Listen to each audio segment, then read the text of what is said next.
और नेतन्याहू ने Gaza plan launch करने के साथ साथ यमन पर बहुत बड़ा हमला बोला है। इजराइल ने 15 मिनट के अंदर 30 एयर स्ट्राइक की और अब नेतन्याहू ने ऐलान किया है कि जो इजराइल से टकराएगा वो मिट्टी में मिल जाएगा। लेकिन ईरान की तरफ से आई एक वार्निंग ने तेल अवीव तक सब कुछ तनाव फैला दिया है। देखिए खास report. Struck strategic targets in Yemen again today.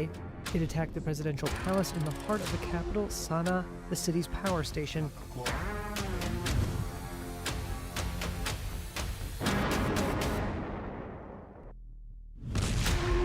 Israel ने युद्ध शुरू कर दिया है।